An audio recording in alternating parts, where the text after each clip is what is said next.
Finance is one of the biggest hurdles that a lot of startups face, and why most startups in Ghana struggle.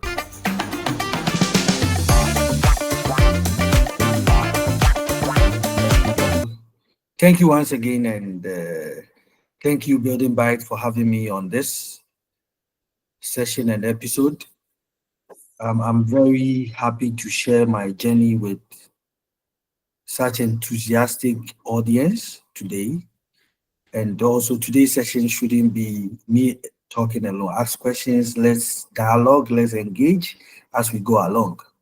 I don't want it to be boring, then it will be only just me talking. But thanks for having me. So I'll start with a brief about myself.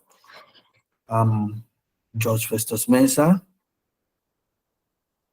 I started my primary education with the Youngsters International School, my secondary education with St. Augustine's College. Then I moved on to Kwame Nkrumah University of Science and Technology.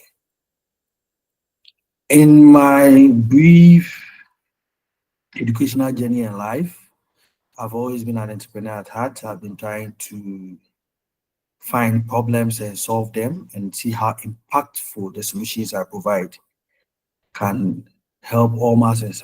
So I've always looked at opportunities where I can put my skills to bear, my ability to make things happen. So we started this journey in St. Augustine's. Me and a group of friends, we always talk about what we wanted to do in our professional life once we go, and we all saw that we had the knack of wanting to, help provide solutions for our motherland and also be at the forefront of the tech industry. This continued into tech. I mean, it really forced my choice of school, and I went to tech. And for your information, I did agricultural science, which is currently an interest and a hobby of mine that I do on the side still. And Wow. and in as much as I had this knack for wanting to be in the tech space, I did agric. And in doing that, for what I learned from it was it shaped me to be who I am today, because I went through all aspects of learning and adapting and realized that agric in tech wasn't just your normal agric. We did all sorts of courses. We had to understand a lot of things related and unrelated to agric. So it shaped me to be a tough person in doing what I always wanted to do and following my mantra for my alma mater, which was Augustine's Omnia Vincit Labor, which is perseverance conquers all. Whatever I set my mind to do, I tried doing it. And tech gave me such good friends who we were able to have the same mindset. And then we did something which hasn't been done in tech before. Now I know all of you passed through the university system, all the other university, you had these hall weeks and all that. In our time, hall weeks, you are normally given some amount of money to be able to, organize it and then do whatever you want to do. But in our time, we wanted to do something different. That's where we put our entrepreneurial skills to bear. We tried to raise funds ourselves and also get partnerships, networks, which we can leverage on to make it happen. So it brought together some band of friends, and some of them are the owners of Haptel, and others are in other spheres of life. We came together and we did the first whole week in public hall where we were able to leverage on giants like those times Guinness, MTN, to come to our sponsor us. So everything we did during the whole week was through partnerships and sponsorships. And we made a huge amount of money no whole week has ever had in tech. And that's laid a foundation for other whole weeks to happen. So I'm giving this story because I'm trying to take you to how our entrepreneurial spirit started. So right after that period, we realized that, hey, we're going to go out there into the world and take it head on. build businesses, employ people, and try to shape the narratives ourselves and make impacts in this country. So fast forward, did our national service, and I had a couple of startups with some couple of people. Failed, did another one, failed. And that was when friends from schoolmates came together like, okay, you've been doing this, we are on this tangent, can you come and help us get our business off the ground? And that's when I joined SMSGH. So I will say I was employee number 2 or 3, yeah. And we built the business from the ground up. And in doing that, I also had another learning curve, trying to see how a fully functional business was being run firsthand because I was part of the management from the word go. And that gave me experience on the job. Also being able to work with partners, collaborate with multiple individuals in the space, the private space, governments, and all that. So in doing that, I was also shaping myself to be ready for what I always wanted to do and my dream.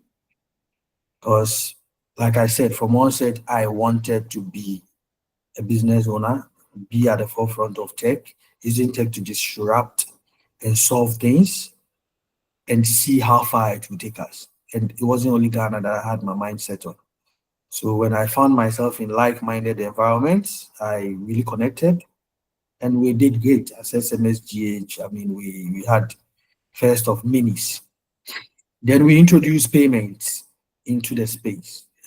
If any of you have heard of mPower payments, you can check on them, Google it. That was the first payment system in Ghana which gave birth to the fintech space. I can proudly say that. And I was at the forefront of it with my co-founder currently at EncoDev Labs, who was the one who built that platform in partnership with SMSGH. And then at that point, he exited. So my story was with SMSGH and mPower.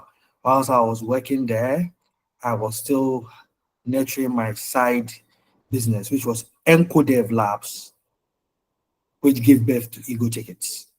So I was nurturing my side business. We had different products under EncoDev Labs, and we decided to focus on Egoticket. So I'm giving you a story which is not on the slide. You can read most of the slide. I'll come back to that. Then once we were at a place where I felt the business was growing and I needed to be more involved, I decided to exit Haptel. Then we had metamorphosized from SMSJ to Haptel. And after being part of such a business for 13 to 15 years, I felt it was time for me to take the next level of my professional career.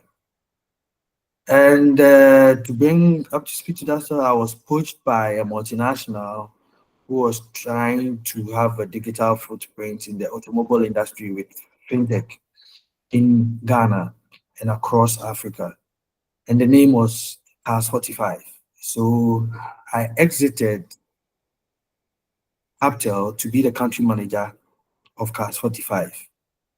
I built that business from the ground up. I was the first employee, and I exited that business when we had 15 employees with 4 branches across Ghana.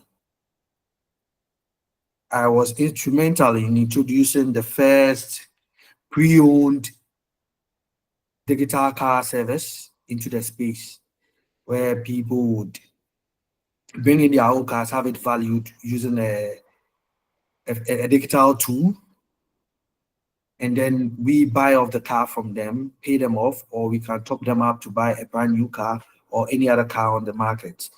Because in the pre-owned car industry, where you go to garages, people couldn't authenticate validate the authenticity of the cars there and then their conditions. So that was a novel idea I introduced with Cars 45 into the space. And I had key partnership with CFAO, where we were able to launch that across multiple regions in Ghana. So that also helped me grow and become more have more insight into how multinationals are run, because it was always my dream to expand to beyond Ghana. So I joined Cars 45 to understand how businesses across the borders operate. And it was a good learning experience because our culture in Ghana, our working culture is different from how the Nigerians work. And I had the opportunity of working in Kenya too under that umbrella. So I picked things here and there. And then fortunately or unfortunately, Cars 45 was sold to OLX. And within that same period, was sold to Gigi, who acquired Tonaton. So in that same space of time, the owners of Car 45 formed the now AutoCheck, which is in the automobile space now, providing financial solutions for the automobile industry, which is a fintech product to it by itself. And then we were acquired by Gigi. Yeah. Gigi was the final company which acquired us, which currently owns the Cars 45 I used to be part of, and I exited because I didn't like the direction of the business. And at that time, I was already planning my full-time exit and full-time commitment to Encodev Labs and Egoticket. So I felt it was the right time. And then I came on to take the role of the CEO of Egoticket. That was some 4 years back. So that's myself and that's my journey. Now I would, if anybody has any questions anytime, you can interrupt me before I enter into Egoticket as a product and how I got it here. Yeah, hi. You mentioned a number of exits, right? Do you, do you plan your exits ahead of, like, when you join and you are like, oh, okay, after 2 years, I'm going to exit, or you just took advantage of the situation at that time and decided? Yeah. Okay, all right. I think from my first exit from Haptel, that was planned because I wanted to grow a business to a level before I left. And at the time I left Haptel, I knew it was in good hands for further growth. And I was exiting to build my personal selves, personal career goals after dedicating my life to building a business. So that exit was planned. But for Cars 45 exit, yes, I had a plan, but it came abruptly because the company went through multiple transitions and they were acquired by different entities. Like I said, the Cars 45 was acquired first by OLX, which had nothing to do with my plans. I was still there. And then because we were following with the same kind of vision and goal we had, I was still there. And it was then acquired by Gigi.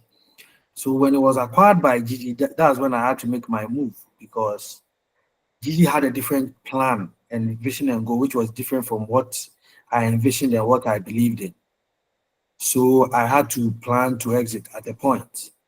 Unfortunately, because they had a different goal, they decided to end the direction of the business earlier than I had envisioned so that they can move on to the direction they wanted.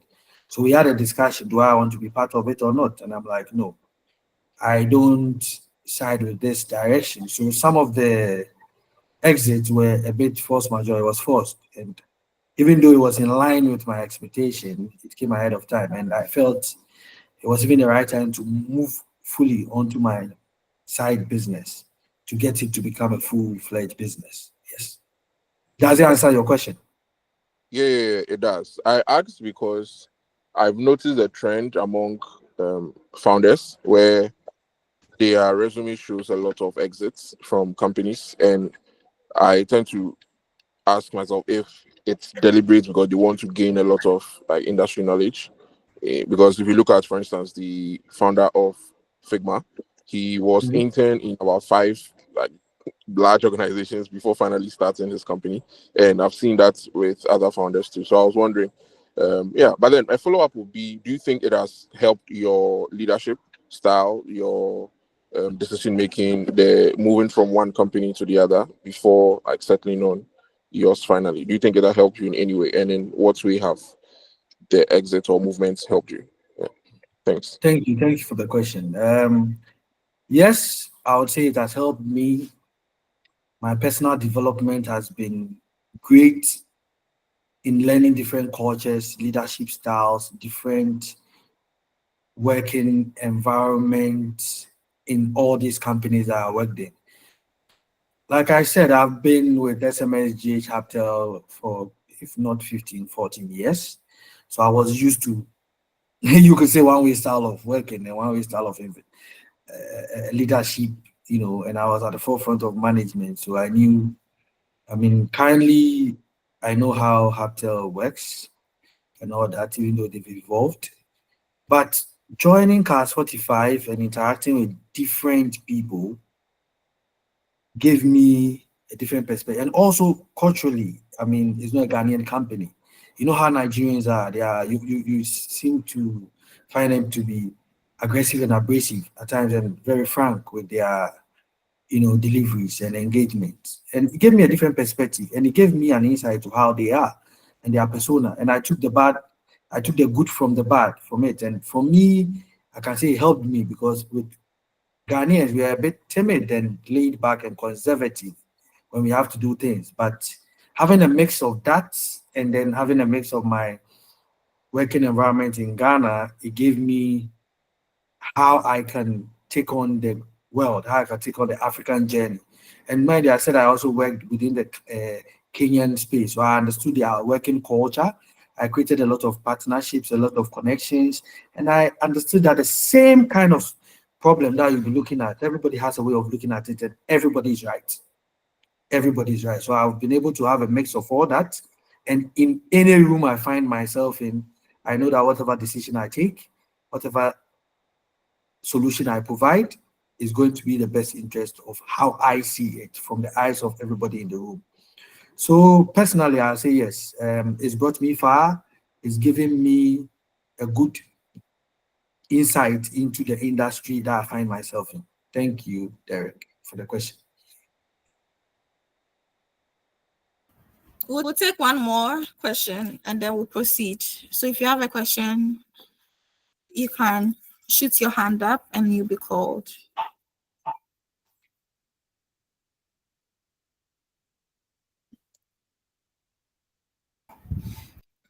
In the absence of no question, George, please get the ball rolling. Yo, sorry, I raised my hand, but I'm not sure you saw it. You were clapping, but sure. I'm not wearing my glasses, probably. Anyways, good evening, everyone. George, a quick one. You mentioned mPower, which you said set the base for fintech, financial technology in Ghana, right? So, yeah. It's common knowledge, at least as of now, right, in our sub-region, West African region. Fintech is kind of like the go-to thing for almost every founder now. So, what made you to take like a different path? I know, or you can correct me if I'm wrong. Egoticket is not an entirely like a fintech product. So you were lucky enough to actually be at the forefront, the beginning stages. I'm sure by then the regulators were not even as difficult as they are these days. Exactly, you're right. So what made you actually just decide to take like a different path? Was it passion? I'll answer this question in three folds. I'll take it from the regulator side. And for your knowledge, I was part of the first EMI committee, which brought out the EMI law in consultation with BOG. BOG didn't understand the space. So I was a rep for Haptel in that engagement where we were. Then the CEO of MTN was Elihine. And then the current fintech boss, Kwame Opon, who is a friend, was not with BOG. He was the head of Airtel, Tigo Cash. And then we had a lot of bright guys in the room, from the former Insano CEO, Kofi Ishria. It was, and currently all of them are doing well in the space. So you've asked the question about why I left that space. Like I said, it was a partnership between SMSGH and Encodev Labs, which gave birth to mPower Payments. Then we had mPower Payments. That was our baby. So Encodev Lab is currently the group of my business, which I co-found. And we churn out, as the name suggests, lab. we are in the lab, we are always cooking something. We churn out ideas, which becomes standalone business. So we have products and the EcoDev lab, which becomes a business. And Egoticket was fortunate to be in that space. That's why Egoticket is away from EcoDev lab a bit, but the main company is EcoDev lab. So EcoDev lab gave birth to mPower Payments, and we partnered Haptel on it, SMSGH on it, and then we had the first digital online payments in the space. We introduced, when we were exiting, we had over 10,000 merchants. We had over 50,000 users. We had introduced how commerce could work, because then we were trying to build a commerce platform called PowerBay, which didn't see the light of the day because we had to move our direction and change. And that was when we realized that payment was going to be instrumental in it. My co-founder, Alfred, realized payment was going to be a key factor in it. And then we had to, pull down that e-commerce platform and then work on the payment side, where we partnered with SMSGH on it. We exited that space, and then SMSGH used that opportunity to transition into Haptel. When we were leaving, we had some of the key betting companies on it. We had some of the supermarkets and a lot of e-commerce businesses on it. So yes, you are right. Like, you are the forefront. You found this. Why did you leave? And it's something we always say. Why did you leave the space? We left the space from doing a B2C business and was doing B2B. So we were EcoDev Labs. We were powering financial institutions to bring values across the divide to their audience. So one such key one is AFB, which later became Leshego, acquired by Leshego. We built a payment engine for them across 13 African countries. We helped build the first WhatsApp loan system in Ghana for them. We helped build their smart save solution across 13 African countries. So we've been at the back front of fintech, not the forefront like people would have wanted us to be, because the same question you asked, we've been asked this for the past 10 years. Why do you think you guys do mPower would have been great mPower? And the truth of the matter is, whatever we envisaged in mPower, then when we saw payments way back 15 years ago, Ghana hasn't scratched 50% of the potential in fintech that can be done now. And you've poked a bear. You've asked something I would have maybe said at the end of this period, that yes, we are coming back into the fintech game because we have to change the game. Nothing has been happening for some time now. We have to, get the space exciting, because like I said, we were the first people who brought payments into Ghana.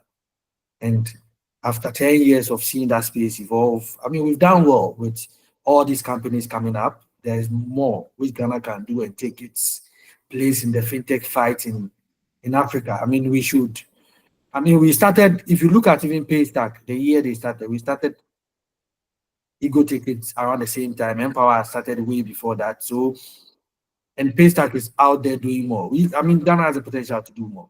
We have, and every product, fintech product in Ghana is being looked at across the globe, and especially in the Africa, because with Ghana, one thing I can say the space does is we have quality products, and we take our time to bring out the best. Now it's time for us to take on the world. That's the paradigm shift we have to look at.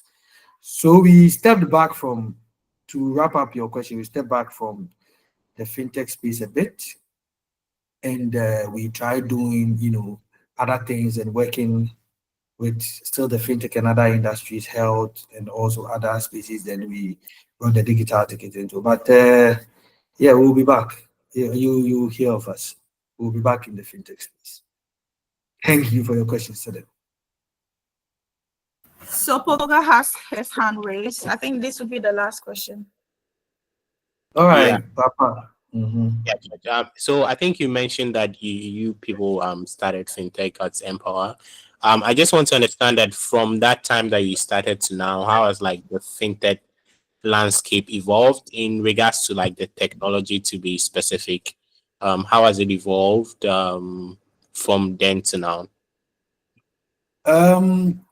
We've made great strides. We can do better, but we've made great strides. If you look at the 10 years before this past decade, you could see that Fintech currently, shapes how the economy of Ghana is. I mean, it's key on BOG's books that they had to create a fintech department. So you should see how, and when we say the fintech, we have the A-listers like the MNOs, that's MTN, Etotigo now, and then Telecel, and see the strides they are making. MTN alone, if you read the 2023 BOG report, financial report, the whole industry, including the FIs, the banks, and the fintechs, they did 2.4 trillion dollars, right? Is it dollars or cedis? I'm just going, but it's 3.4 trillion, and just the MNOs, that's the Momo transactions, they did 1.9. So you can see how fintech is driving the economy, 1.9 trillion. And the banks and the others did 500 billion. So you can see how the fintech landscape has shaped the narration of our national economy. So in going forward, for Ghana to reclaim its glory and also be financially stable, the fintech industry has to work aggressively and continue evolving. Technologically, we've done very great. Currently, if anybody can pick an API from anywhere and build a solution and then charge people. When we did mPower, it was impossible, but we introduced that to make it possible, bring businesses to the doorsteps of people. So looking at how it's evolved, having all these players in the space, having Cowry, from Dreamoval to Cowry, having Sano, having Express Pay, there are quite a lot now. When I sit back and look at it, I'm like, oh, that's good. And for the government to take a key interest in that space and forming a desk or a department for fintech, because then they didn't understand the space and it was running at a pace that they didn't catch it. So they had to engage industry stakeholders. That's what we were part of. And then they had to come up with an AMI law and all that. We can do better. I mean, we are proposing for some changes in the space where regulation and then also government intervention can help a lot of startups come from Ghana and take on the world. So there's a lot that can be achieved in that space, but we've done well. Looking at, I mean, in the news now, if you see how the fintechs are doing. You are from ZPay to, we are always getting new fintechs in the space, and it's something to be proud of. I'll delve into Egoticket since that's what's on the agenda. I'll stick to that. All right. So in all my narration, I told you how I worked at SMSGH Capital, and when I was working there, I was building my side business with my partner. So our vision for Egoticket was to be the ticketing operating system and lifestyle discovery platform for Africa, across Africa. That's basically our goal, to be the OS for lifestyle and discovery platform, which we wanted to democratize access to events and tickets, whilst we help others to innovate and create distinct personalized ticketing and lifestyle experiences for people. So that's the vision we had at Egoticket, and we started on it. So we started small, bootstrapping. Whilst I was at SMSGH, saving here and there, putting funds in here and there, my partner was also, who is the CTO and the founder, he was also, working on some of the projects we had. We saved money, we put it back in.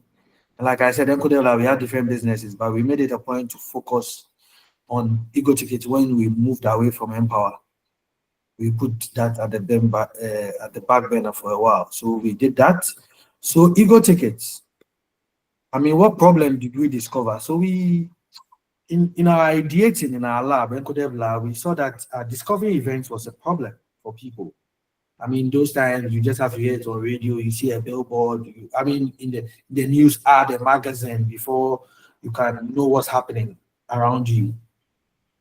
Aside that, there were limited access to event tickets. If you want to go to an event, you will have to go to a typical Bachona Total, Airport Shell, you have to go to a supermarket like Koala or Frankie's, those olden days. We found it to be very cumbersome. Imagine if you have an event on Friday and you are going to work Monday to Friday and your office is somewhere around Medina, and then you are staying somewhere around Pokwase, and you can get a ticket only in Osu. And what time are you going to get it? You know, all those things was a problem, was a turn-off. Also, ticket racketeering, where people buy tickets hard for most popular events, and then when people are going to buy, they hike up the prices, was a problem. And also, people were not able to enjoy some loyalty bonuses associated with events. If you maybe like a music awards event that you go every time, you want to be associated with it and let the organizer know you're a patron. So you need to get some things for those were some of the things. Also, flipping it to the organizer side, we found some challenges where the cost of ticket printing and distribution, designing a ticket, having it printed, and also distribution it to all these locations I mentioned, the Batuna Dota, the Kuala, you have to move. Then also tracking, there's lack of real-time monitoring in tracking your sales, knowing what's happening in real time, how many people have bought the ticket within this day. You would have to do those within some periodic intervals, and in between them, there are a lot of losses. And ticket racketeering happens because some of these people can even print their own ticket and be selling and tell you yours is not moving the way you are moving. Then also no data to know who bought your ticket because it's a physical ticket. People come there, they are torn, and then they are allowed into the space. Then that's it. You don't have access to the patrons of your event. And also slow or no movement of tickets because the attendees find it difficult to buy it. So then major issues, people will come at the venue and all those things happen, and you can't plan ahead of time if you're also using the funds and then the ticket sales to plan your event. So all these problems were something we saw. So then we thought of the solution, Egoticket. So here we harness technology. So I think one of the questions somebody asked, Egoticket is actually a fintech product because we bring financial inclusion in it. So we harnessed all the key areas of technology to offer real-time insight to organizers, and we streamline the ticketing processes so that attendees will have a trustworthy experience. So it is currently the only platform in Ghana that you can discover events and tickets on a web link, that's the Egoticket, on mobile via mobile app called City Loops by Egoticket. And City Loops means you are in the city. You are in the loop when you are in a city, so you get to know everything happening around you. And also USSD, which we were the first to pioneer in Ghana when USSD became a household thing, because we realized that it's not everybody, internet penetration is low and it's still low now, and people can't access tickets when we limit it to only the web. We started with the web, but later we moved to USSD. And currently USSD forms about 90+% of our ticket sales. So it shows you how strong USSD is. And also dovetails into the point that the biggest app in Ghana is *170# MTN mobile money. That's the biggest app, USSD. So you can't do away with USSD when you're thinking of building a product. And we were also the first ticketing platform to launch WhatsApp ticketing. It was something we did 3 years ago. We've been quiet on it because the space and adaptation has been slow, but currently it's picking up as another channel where people buy tickets on. And we also launched partner apps. Here we had a vendor management system where people can buy tickets. In as much as we are changing the lifestyle of people, we can't change all dramatically. So we have to phase them out. So there are still people who, for them, they still want to hold cash and buy tickets. But then to bring them into the digital ecosystem, we came out with a partner app product where people can buy tickets on behalf of people who have cash, like the Momo agents. We have a platform, we have about 1,000 agents registered on, so they can save people and have access to all tickets on Egoticket. We have a vendor management system, which we deployed for the likes of Kuala, Buru, and then we are in talks to partner with other locations, physical locations where people can walk in and then pay money and buy tickets. And also we have our APIs with other digital platforms where people, if you go into Express Pay, you can buy tickets, which is powered by Egoticket. You can also call back 365. You could buy some tickets, which is also being, and we have other gift platforms where they have access to our APIs, and then they give their audience tickets. So we always try to bring the ticketing experience closer to the doorstep of everyone. So every time we try to evolve and do that. So I've mentioned the tool and everything that we do. So when we started in 2013, we were doing as low as 1,000 tickets a year. And currently, as at the last count in 2024, we had dispatched close to 300,000 tickets in excess. So which is still, growing as we speak. We also have a checkpoint which we help, so we try to make it easy and DIY, do it yourself. We try to get organizers to be able to handle their own checkpoint and validation. So we have a checkpoint app which helps them validate tickets that they sell. We also have different packages for high-end customers or big and large events where we are involved in the checkpoint application. We've been able to use Egoticket to do a lot of events in Ghana. We also were the first ticketing platform to be used in football ticketing, where we did the Ghana Black Stars match versus Nigeria in the World Cup qualifier. And for the first time, the government of the day realized a revenue of 1.4 million cedis, which hasn't happened in football before. They always sell out the stadium, but the highest they had was, I think, between 500 to 700,000 cedis. So you ask yourself, where did the money go? But digital innovations and technology always helps to bring clarity and also bring insights to whoever wants to have that in their processes. So that's a bit about Egoticket. We were also able to have a key innovation which we launched with an insurance company, that's Star Life, which we had been at it for the past 3 years. We were able to launch it somewhere last year where we prioritize the needs of our event attendees and have their lives secured in any case of any mishap which might happen. We all can attest to the May 9th disaster which happened, and other instances. I was also at an event where something happened and the stage caught fire. So talking about it and thinking about it, I'm like, see, so if people go to events and something happens to them, are they covered? Nothing happens. So we explore that talk with an insurance company and we are able to bring a product. And we are happy that today the product is doing well. Every ticket bought on Egoticket has an insurance cover on it 3 hours before the program. So if you're on your way to the program and something happens to you, you are insured to a tune. If during the event something happens to you, you are insured. 3 hours after the program too, you are insured. So it's a day's cover for the event period. So those are some of the things at Egoticket. We always try to innovate. We always try to bring value, addition to both organizers and also event attendees on our platform. So expanding beyond just event ticketing, we launched our Ego Travel value addition somewhere last year, which is, bus ticketing.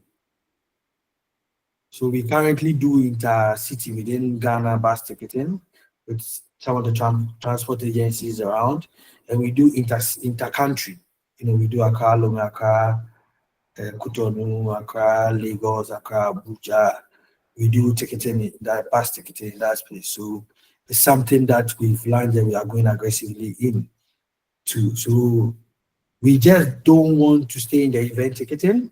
We try to do all the value additions we can offer in that space. And there are other exciting things which I can't mention now, which is coming on Egoticket. And we are very happy to be in the place that we are in. Thank you. Can we go into some, things to talk about?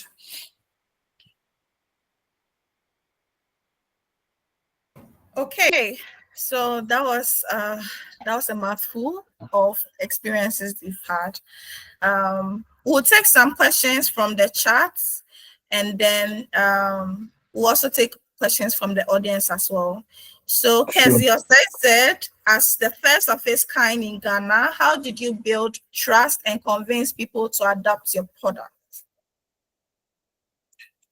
Thank you, Kez. It's a crucial question, in fact. I'm trying to think of how best to answer it. As a first of its kind, it was difficult to gain the trust of people, and also culturally, people didn't understand technology that well. People didn't understand how technology could improve our lives. And like I said, Ghanaians, we are conservative in trying new things. You could see how a lot of businesses started in Ghana. I mean, it looks like we've been a technology, digital country for a long while, but if any of you, I don't know, but my experience and my age maybe has made me privy to some things. We bought a Vodafone SIM for 1 million cedis back in the day, and it was difficult to get a SIM. It was, internet was a dial-up. And if I could remember this thing, it wasn't quite long ago. I could remember it when I had to queue to buy a Vodafone SIM. And people had to buy, hold, and resell. And now SIM is being sold for 5 cedis. The value of 1 million at that time would have equated to maybe 1,000 Ghana now. And how many of the youth can afford that money just to buy a SIM? It was ridiculous. But that's the journey we've been in. I'm trying to build something to answer your question. Then we had MTN disrupt that space. It's like they brought in the SIMs for basically free. From 1 million, we could get it as low as 1 cedi, which was like from 1,000 to 10 Ghana. You see the price. That was how MTN disrupted the market that time. Before Tigo 2 was doing, I've forgotten their name then, some funny name. Yeah, but MTN disrupted it and we all jumped on MTN. So my first number I got from it is what I'm still using now. It's been a lot of years. Then, before WhatsApp came, it was text message. We were not even used to text message. And the telcos led by MTN have shaped this space, even though Vodafone was there before it came, and they could have been the market space. They gave everybody unlimited SMS to communicate. It became something. People began using it. And it was an experience and something I always put at the back of my mind when I'm thinking of something and getting people to adopt a product. It was costing MTN, but they realized that people won't pay for messages. I mean, what does it do for them? But they were getting people to trust the system. They were getting people to adopt it because you can talk on the phone, yes, which is good. But there are sometimes you have to just send a message. It's not everything that you have to make a call on. They're trying to shape the narrative and tell people the other tools they can use on the network. We got so hooked to it that when NTN said, okay, now SMS is going to cost so and so, people didn't care. People didn't know. I mean, it was SMS, and we liked it, and we were using it to communicate. So SMS was an in thing those days before, WhatsApp has replaced it. Now, so you only SMS people, you do WhatsApp. So that's the thing. They built trust. So in the same vein, we also knew that digital ticketing, it's even now that we've shaped the narrative, people still have issues trusting. You don't get the full trust. If you take 10 people on a scale of 1 to 10, you can say 7 or 7.5. You have close to 3 people still not trusting it. It's normal. We'll get there. Even in the West, people still don't track things like that fully, so it's normal. But when we put it there, we had to do a lot of talking, so we cherished our first organizers who came on board and gave us a chance. British Council is one of our key organizers. We always mention their name. And, other businesses, small business, medium, big business, who trusted our brand to put ticketing on the web for the first time. And that was winning the organizers. Now the attendees, we and the organizer have to do education. And because we always have to be out there, be at seminars, be at programs, be doing short videos here and there just to get people to understand the product. It was tough. It wasn't easy. At a point, I mean, you're like, let's give up. Should we go back into the fintech we were doing, the finance aggregation platform business? I mean, you have all those ideas. It wasn't easy. It was just quite recently that the trust came up, and then people were convinced about digital ticketing. When we were always trying to throw in the towel. So it's been difficult being the first of a kind. But it's always easy when somebody has said the trail and then you are coming in, because I mean we did the heavy lifting. So we had to show people that hey, it's there. But when you get people coming in, it's always good. It shows you there's an industry. Because if you are in a space and you are in it alone, then there's no business. That's the honest truth. If you are in it alone, there's no business. But when there are other players, it validates your business model, and then it also helps build and shape the industry. Also, did I answer your question? Yes, you did. Thank you. Right.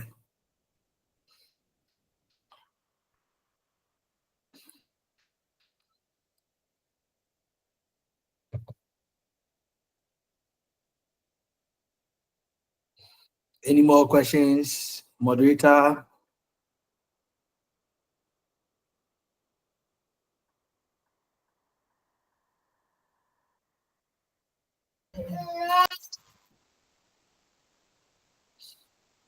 Let's engage to make it exciting. You ask the questions, we answer, and then.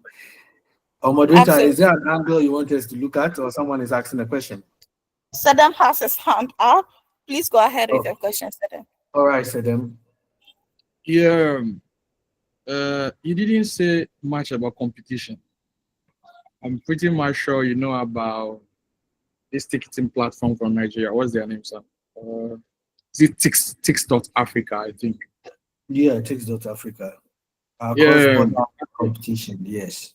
Yeah, you've not spoken a lot about competition, and they've built add-ons, which you mentioned that you have plans of actually bringing on anything that adds value to the event ecosystem on board. So I would like it if you can talk about competition, and I mean both the positive and the negative. And yeah. All right. Okay. All right. Thank you. I think I mentioned a bit in my last, to the tail end, but I'll expand on it. Competition is good, and then some competitions too are not good. Like, sometimes you look at it and you say, all this work you've done in this space, you wish you would enjoy it all. But like I said, when there's no competition, it doesn't validate your idea. It doesn't show you have an industry. Competition has helped us to keep the pace and to stay at the front, because it shows that we can't relax on us. We have to always be creative, innovative, try to look at things. That's why we've ventured into eco travel, doing the bus ticketing, we'll be doing train, we'll be doing other aspects of it. That's why we looked at expansion. Tix Africa is here, we're also going there. You understand? Cross-border business. Currently, we are in some African markets. We are in Nigeria, we are in Kenya, we are in Tanzania, we are in Uganda. We are now this year making it intentional to operationalize on the ground. We've started some African countries operationalizing on the ground. Some we are doing it in the lean and light way, like being there digitally. So competition is good. Tix Africa has done well. I mean, we know them, they've been able to raise some funds and they are trying to do well. But I can tell you that we are a competition for them, and they keep their eyes on us, because what we've done with our team is very tremendous. With the size of team we have and the kind of things we've been able to churn out, we are going to be doing massively more in the coming months and years. In our space, we have some good ticketing platforms in the space, up and coming ticketing platforms. You have the likes of Ticketmiller, you have Aya Tickets, you have V Tickets, who just came around and they are doing well. So it takes Africa coming into the space shows that, hey, Ghana is a country they also have to look at in their digital footprint. What do we have? We have a stable government. Currently, in as much as it's bad, it's a bit stable than other African countries. So stability helps people to be able to organize. And our regional climate is good for other businesses to look at Ghana when they're having. So having competition in the form of Africa makes it exciting to look at. We even have event Bytes also here, a global ticketing platform of that stage are also doing business here. And I mean, I can boldly say we've shipped them at their own game, because we understand local content, and then we built the product to suit our market needs. And that's one thing you have to do when you are expanding and you're also looking at other markets. You have to look at the local content and then see how your product meets the needs of your target audience at the right place they need it. So as for competition, competition is good. We welcome them. And then also the new era of competition collaborations. With some ticketing partners, we've collaborated with them, done events together. So it's a healthy space when it comes to competition. Okay, I have a quick follow-up question for you. With the rise of AI, LLMs, and all of these, that it's now becoming easier for platforms like Boots and Lovable. It's now becoming easier for just anybody to build whatever they want, as long as they can explain in plain English what they are trying to achieve. What do you see happening when when it picks up and then anybody could just build whatever they want to build? Since your platform, people rely on the tech to actually facilitate their events. What do you see happening? Would there be like a pivot or an inclusion of natural language for users so that it becomes easier for them to set up an event, maybe just by voice prompts? And what advantage? What's going to keep you like unique and competitive when it becomes easy for anybody to just spin up their own stuff without having to use anyone's platform? Right. Thank you for that. So in something that we try and do, our tech team always have an R&D session, that they vigorously look at all that's happening in the industry, which AI is, currently at the forefront of a lot of talks, a lot of innovations happening. So it's something the team is critically looking at how we can incorporate or stay relevant in the changing of times. So AI is something which now I can't say so much about it. The tech team is looking at how well we could integrate some of these learnings and then these technologies into what we do. AI, in as much as is new, some aspects of it has always been there. And our platform has been able to, that's why when it comes to digital insights into transactionalities of what's happening, getting to know the people buying your ticket, their behavior, and also their spending trends. We have all that in our platform. So we are just looking at how to enhance the experience. And like I said, we always try to bring value both to the attendee and the event organizers who are our customers. Both parties belong to the people we try to always serve and have their interest at heart. So to answer your question, yes, it's something we're looking at. I know the tech team is looking at a lot of innovative ideas, a lot of innovation tools to improve our service offerings. So yes, we will still keep up with trends and look at how best we can serve to our ability and stay relevant and also stay in touch with times. Thank you. Thank you very much for those lessons. There's a question in the chat that says, this is from Kelvin Dapo. What strategies helped you grow your customer base initially, and how did you go about building partnerships with event organizers and venues? And then secondly, what technology stack did you use to build Egoticket, if you are able to share? All right, okay, I'll start with the technology stack. We use Ruby on Rails. That's the tech stack we use. Okay. All right, so the strategy that every business product and then how you need to look at how to engage and grow your customer base. So for us at Egotickets, our strategy from the onset was appealing first and foremost to the organizers, because if the organizers don't bring their business to you, you won't have anything to showcase to the last mile. So appealing to the organizers, trying to show them the values that being on the digital platform like Egoticket brings to their business, the insights they get, the real time data access to who is buying tickets, ticket sales, and also being able to plan using the insights we give to them. That was some of the things we did. We had to go to shows. We had to do the legwork. You know, it wasn't easy like now that you have all these social media apps where you can quickly put out an ad and get it across. We had to do all the legwork, go to event centers, events by event, show up at places where you have such crowd or our target audience where you have to be there to grow that base of organizers. Then for the users, organizers brought them on first. So as the organizers brought them on first, then we now help them to discover other events by showing them the Egoticket platform and how they can use that to discover events around them. Then we started putting out marketing tools out there when we went for tech forums. And a lot of these tech events, you might find them as monotonous, but it gives you platform to also showcase what you have. So we were part of a lot of, tech in Ghana, a lot of, I've forgotten most of the names, but most of these tech events, we tried being there to sell the idea we had, to engage with people. That brought light to what we were doing. It showed people what we were trying to achieve and the problem we were trying to solve. And with time, it grew till it got to a point where people were digitally inclined and digitally literate, where we could reach out on a digital platform and engage people. And that's how we grew our base. But organically, we grew them with the event organizers.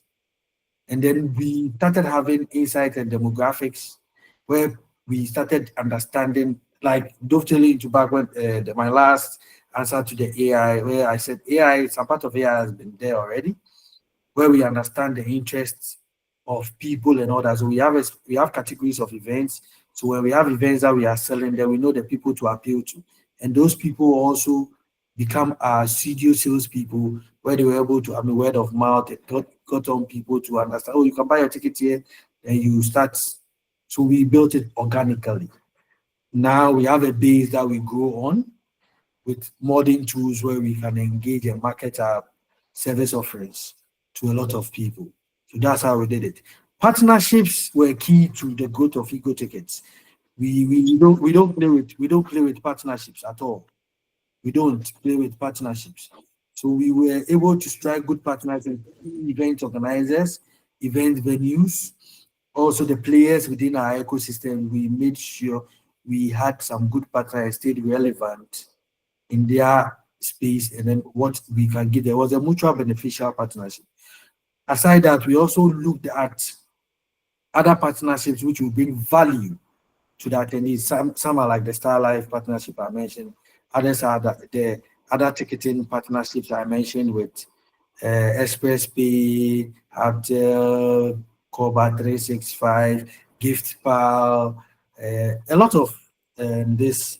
A lot of this partnership that we were able to do. So it was something that we did that helped us to be able to grow our base and stay relevant.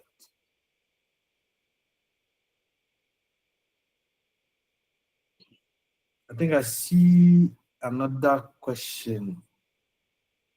What is it? It says explain in clean English. It says ChatGPT. All right. I think it's a comment. Yeah. All right, moderator. So I think I've answered that question. Any more questions from anyone, or you can moderate and direct? Yeah, I would like to get about 2 more questions before we round up conversations. He did talk about the tech stack. He said Ruby on Rails, if I'm correct. Yeah. Any more questions? I mean, if there's one thing I've picked up from all this conversation, it is that when you are starting a fintech, you'd want to gain trust from the people. I wasn't there when a SIM card was 10,000 or what? Is it? Yeah, that amount. But at least I know that MTN SIM card, everybody has one. Even if you are not a regular user of MTN, at least you have it as a backup SIM card, and that is truly disruptive. And that is one key learning I'm picking up from here. Is there any question in the audience? Okay, I'll take me, Aite, and then I'll take William. Okay. But So I want to find out whether you faced any licensing or regulatory issues since Egoticket is also has fintech involved in it. That's my question. Currently, because we are more like a commerce platform, and we use the payment systems of the fintech aggregators. So we are onboarded and we do our KYC and everything with the fintech aggregators who are licensed and mandated by BOG to receive payments. So we don't handle the payments ourselves. We work with partners on that. In terms of regulation around ticketing, there's nothing out there like that. It's more of like a commerce. We are just helping people sell their tickets. Okay, so the reason why I'm asking is I don't know how this is about. I don't know whether this is how Egoticket works. Let's say a partner buys a ticket on the customer buys a ticket on the platform. You guys hold the money and then you disperse maybe you take your share or whatever, your commission or whatever, and then disperse the remaining to your the other merchant or the vendor. Okay, so this is how our process works. And like I say, we work with multiple payment companies, Haptel, ExpressPay, Paystack, and then Star Button for our processing across Africa. So, and we have Flutterwave too. Yeah. So basically, when someone buys when an event organizer sets up and sells an event, you are allowed to have access to your money 3 working days after the event has ended, because I mean there are different channels people buy the ticket. Mobile money is the top, but then people also buy with cards, and card goes through a settlement period before the funds are accessible via the payment aggregator. So all these funds are collected on behalf of Egoticket by the aggregator, who are licensed to collect the funds. Once they settle and your event has ended, the funds are transferred there. So event organizers put their either banking details or Momo details when they set up the account. There's a portion you put all that. Once the period for you to receive your funds are dispersed into that fund, minus the commission on the platform. Okay, yeah, I got that. So far, I only know of Paystack having that kind of system in place for your kind of model. I don't know of any other payments. I think most of the payment aggregators have that kind of model. We work with most of them. Yeah. Oh, okay. We work with most of them. Yeah. I think in the comment section, Kelvin said I didn't talk about the tech stack. I said Ruby on Rails. Kelvin. All right. And Kelvin is saying if I could go back and do one thing differently when starting, what would I do? I think this is a difficult question, because so far I think the journey has been, even though it's been tough, it's been good. If I'll do something differently, I'll say I'll try and build, because I've bootstrapped for all these 10, 11 years. I'll try and build more financial reserve to be able to handle the business before trying to raise funding at the right time. So yeah, I'll say it's all about the money and the finances to be able to run such a large entity. Yes.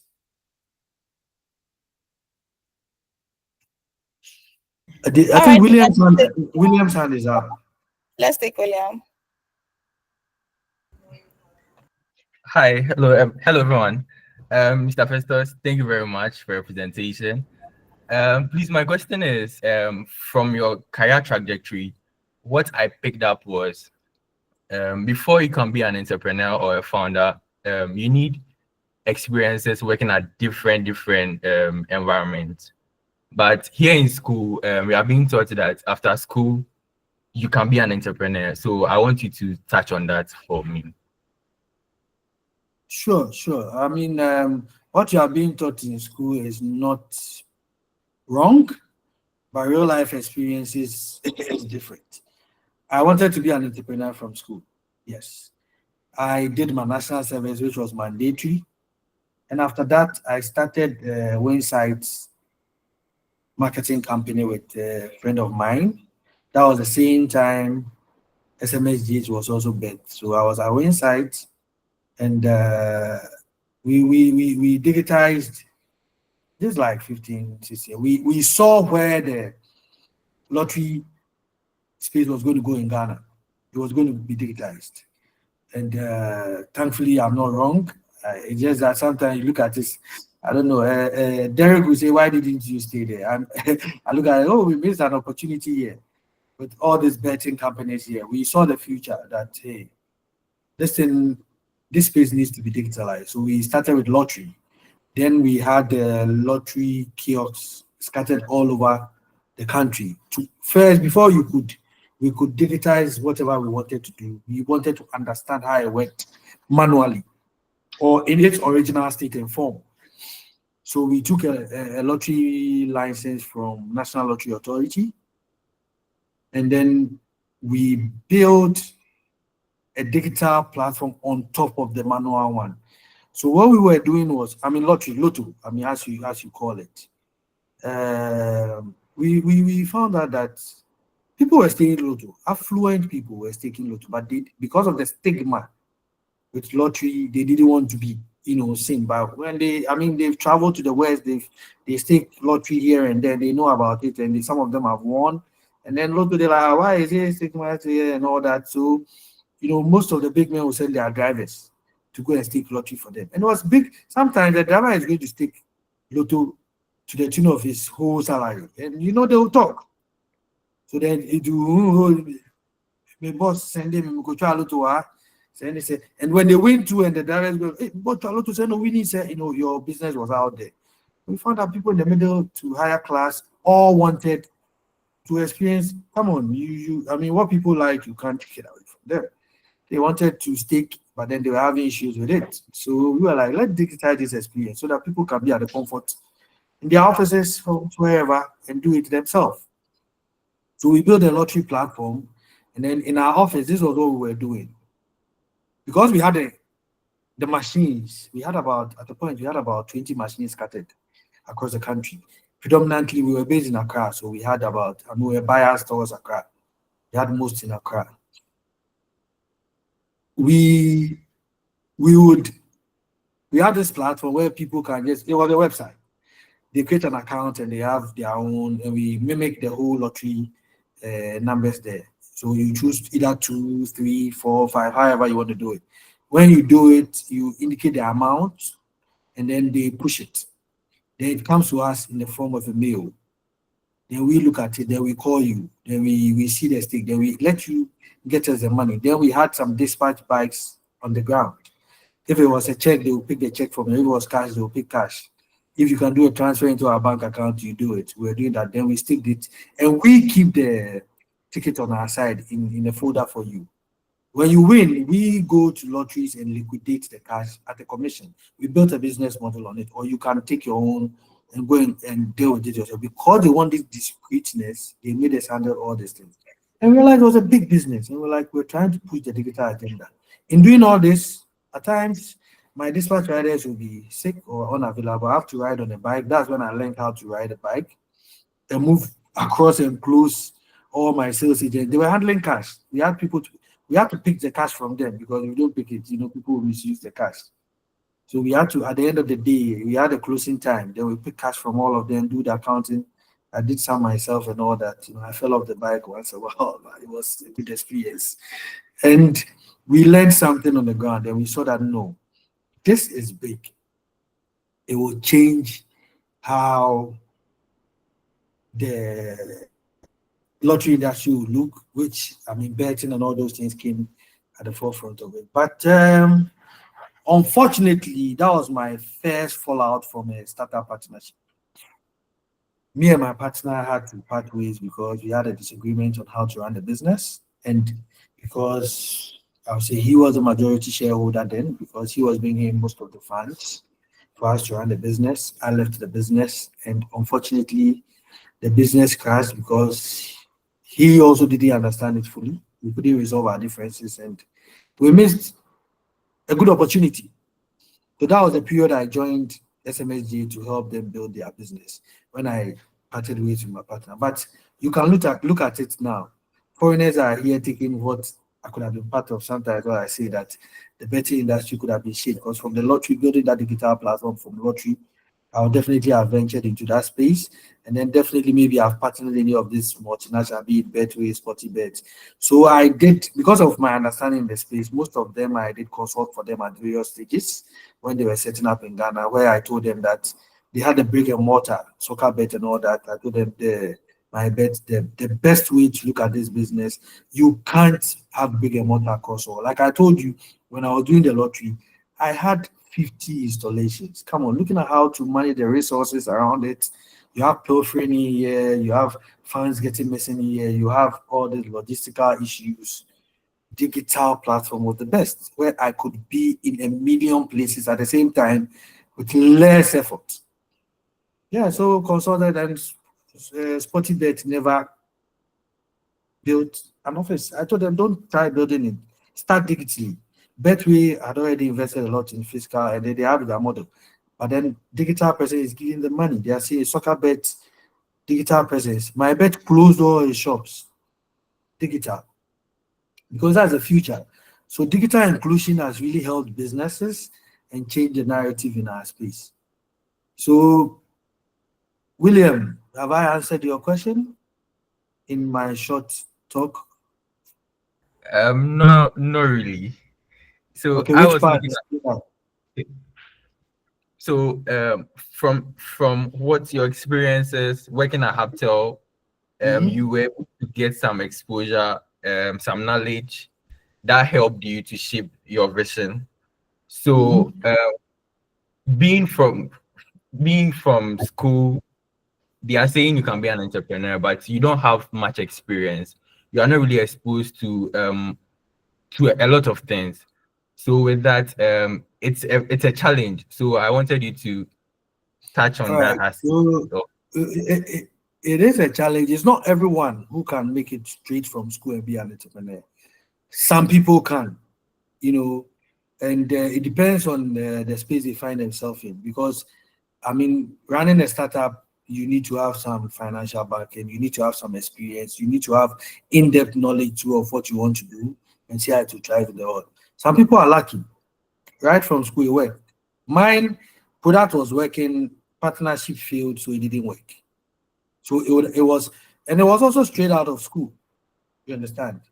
And then I joined up. After all of us were straight out from school. And it's a success now. So what they are telling you worked. My journey was, yes, I was part of the founding members of Haptel, not a shareholder, but in helping someone build their startup, I also learned valuable lessons to help me build mine. You understand? So if you want to run, you first have to learn to crawl, walk before you can run. You can't just get up and then run. You will trip for a lot of times. So sometimes it's good to put yourself in some spaces and learn. Go through some companies. You can have your startup, or you can start it on the smaller note, but then try. I would advise everyone to go into an organization that you dream of becoming one day. Learn some things on the job. Interact with different departments. Interact with a lot of people to understand what you'll be getting into the future, so that by then you'll be well-rounded. But in doing so, like I said, you can start it small on the side. Every business idea is different. Let me put a scenario. If you are maybe starting an e-commerce platform, you can do it as a side. Put some logistics around it that doesn't interfere so much with your work. Have it run in a way you can manage it in your free time. Because once you are working, that's what put the bread and butter on your table. You have to be dedicated to the work, because as an employer myself, I would want to get the most out of my employees as I pay them for the work they do. But I will restrict them if they have their own businesses, but then I'll need their focus when they have to give it to me. And when you are in such an institution, like when I was in Apple and I was doing my side businesses, I made sure I didn't interfere with my work. And I was learning with every challenge that was coming on, the involvement of the company. I was learning. So it went a long way to help me see things in the right way. And I always say kudos to the team which built Capital to be able to run the business as we have all known it now. It's not easy running a business. So you have to also learn something. If you are lucky, some people are lucky, they come from some homes, some backgrounds, they can carry on from the word go and learn on the job. That also happens. So it's everyone and their story and scenario. But if you have the opportunity to work for someone whilst you are building a business, take advantage of it. It will help you in the long run. But if you can do it from the word go, to stick to it. William, now did I do that justice to your question?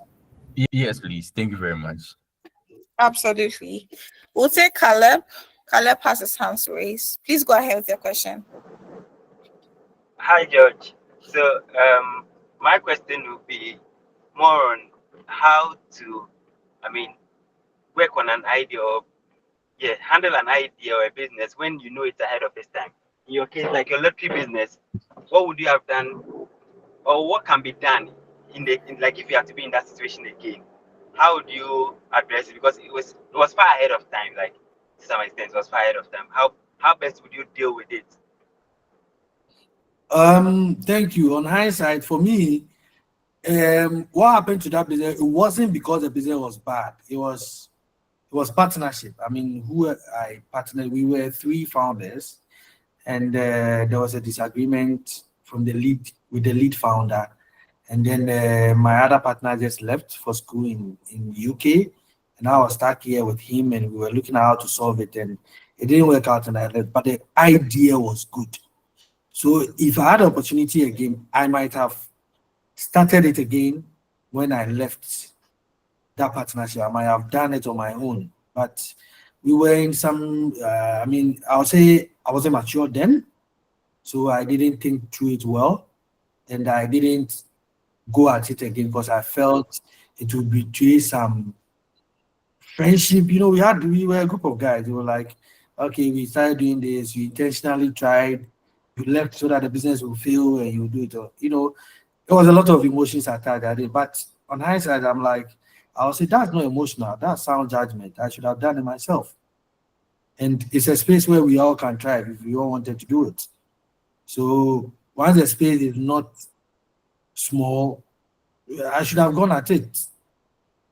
So if you have an idea, sometimes you might be ahead of your time, but if you believe in it and you can have some business from it, having some few people use your service and it's growing, you see some growth, you can measure yourself, keep at it. Because that business that I was doing, on hindsight, 15 years now, no, it's more than 15 years, because I started it around the same time I started. It's like close to 20 years, 18 years. And look at the betting industry now. If I had gone at it, I would have been making it. So if you have an idea, you can validate the business idea and you try it out and it's working, just keep going at it, be focused. Don't give up. If you know what you are onto, it's not everybody will believe in your journey, but just keep at it. And you will strike gold at the end of the tunnel. Sometimes you are just there and you give up. And then you see someone coming to party and say, this was what I was doing. I'm like, And in my stories I've shared, I've shown you how I've been at, I mean, me and my founder, myself, I've been at the first of a lot of things.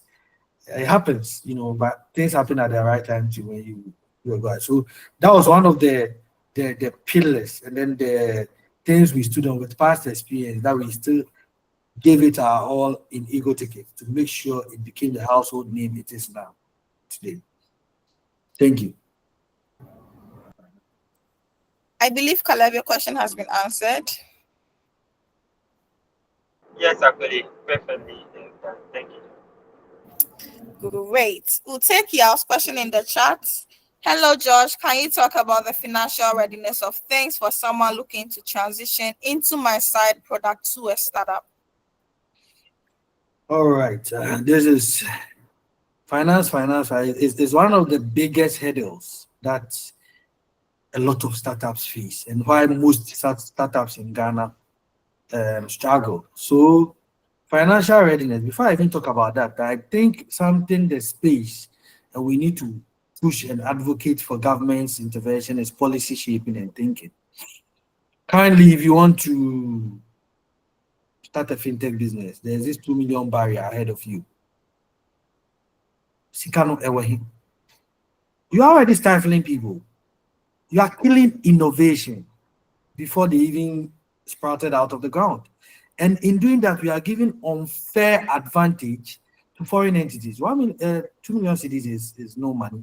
It's a little over $100,000 for some Western company to come and put in our space and then get the license and move. And then we complain about capital flight when our currency is not stable, because all these people take the money out of this country at the end of the day.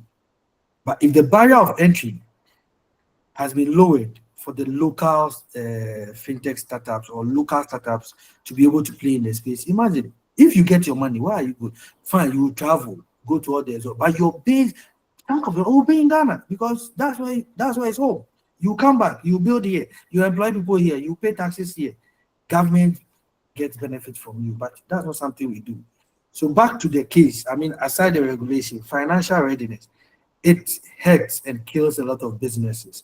And it's something which we've struggled with ourselves. Like I said, we've been bootstrapping, and that's what we've been doing. So the business was able to take care of itself and also, break even and then grow at the pace it's going. But we could have done more if we had funding, and then we had more money. We could have done more. That's the truth.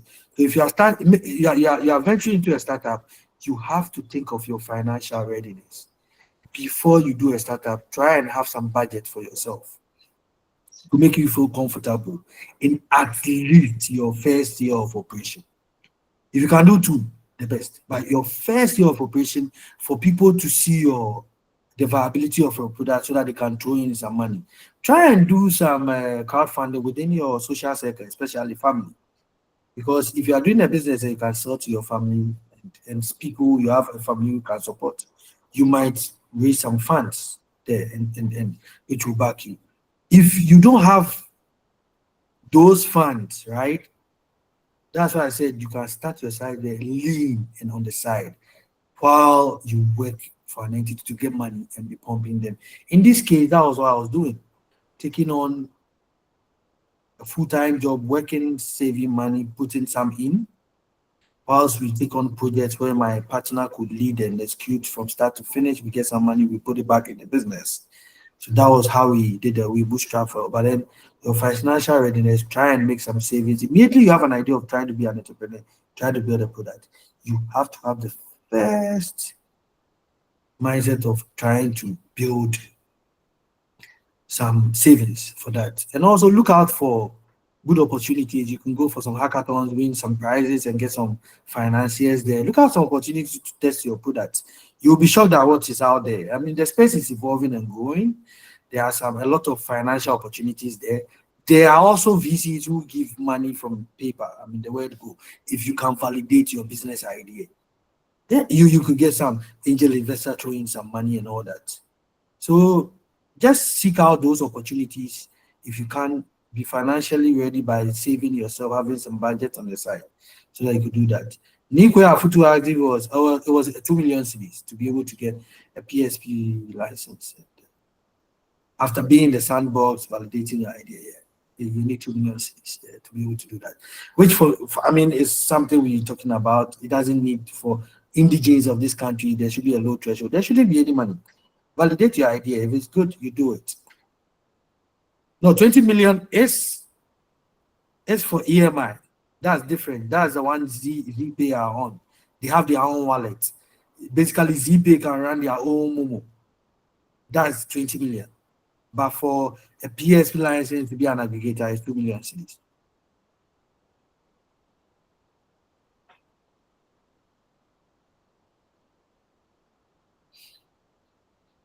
Right.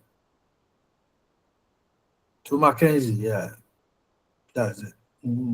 So we really have a bright future in the space, and a lot of things are happening. I know most of you have a lot of ideas. I mean, after this, you could always connect with me, bounce off, chat with me. I could share some insights. If I have any valuable advice, I could.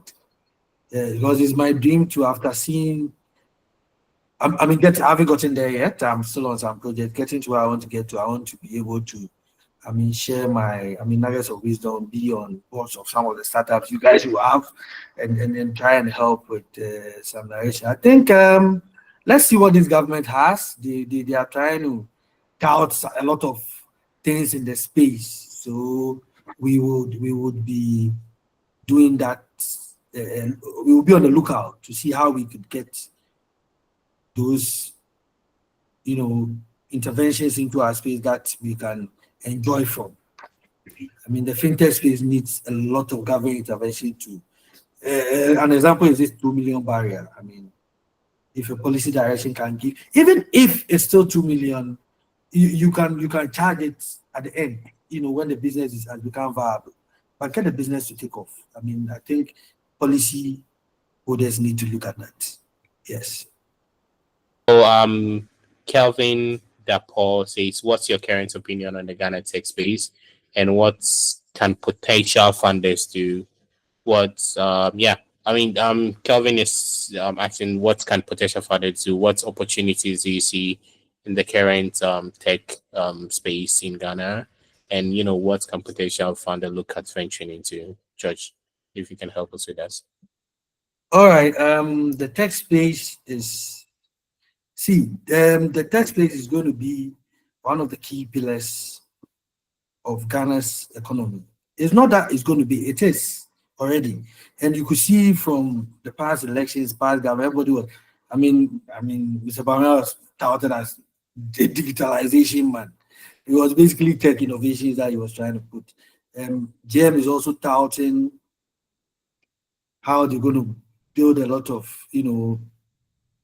innovations around tech and use tech to improve the economy. So what I say is that the future is bright. Our tech space is growing. We haven't scratched the surface yet. And Ghana's tech space is in good hands because we have a lot of bright and talented individuals in the space. When I think of some products that are in the space, I'm like, wow. Maybe some of the few things that we need to look at are strategies and execution, which Egoticket we've been at fault for, but we've learned, and we always, aside improving products, we always review our strategies and execution. It's something that we need to, but we are in a good space. The space is very bright. There are a lot of good innovations there. And like I said, Encodev Lab, we've been involved in a lot of things. We've built health apps for some businesses, which is in the space.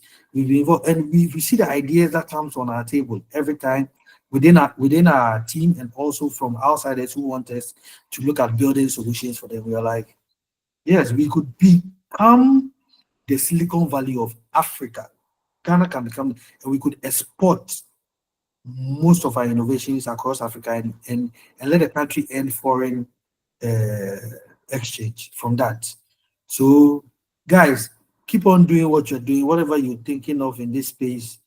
No idea is too small, too little. Just validate it, take it through a really thought-provoking process, and try and stress test it and put it out there. There are a lot of these great, entrepreneurs all over. They've tried their hands at a lot of things, before they hit gold. So you might not know. Maybe what you're thinking of that you think it doesn't matter might be the next gold of the country. Who knows? Who knows that something like SMS could build a company called SMSGH where they can transition to where they are. So think about it. And something like ticketing can become as big as this and go beyond. Currently there was a company which they were looking at acquiring us over the years. They were acquired by Ticketmaster. They are in South Africa. They do ticketing around the southern space more. So when we see companies like that looking at us and looking at, if they could acquire, I'll be like, no, then we are onto something. We are doing something good, and we have people out there who are looking at us. So we tend to say we are doing well. We should keep at it, keep our eyes focused, and do it. So guys, whatever you're doing, whatever you're thinking of, keep at it. You don't know when you might be the next Elon Musk of Ghana. Awesome. Thank you very much. I've seen the next Elon Musk. I think it's NS. Was it Yahoo? What's his name?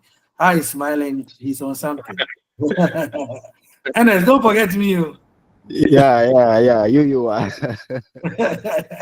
Let's talk. If it's the next, let's talk. I'm hoping to talk to you guys. Anyone here, if you want to get in touch with me, reach Papa Misa and then the Awenchi, my good friends here, and then let's catch up. We are always good to talk in this space, and I'm very thankful to Building Bytes for making this possible. It's been a great session, and I'll be proud and honored to be part of further ones to happen along the way. And kudos to y'all and Papa Misa and the lady, I forgot the name, moderator for the day. What's your name? The name again?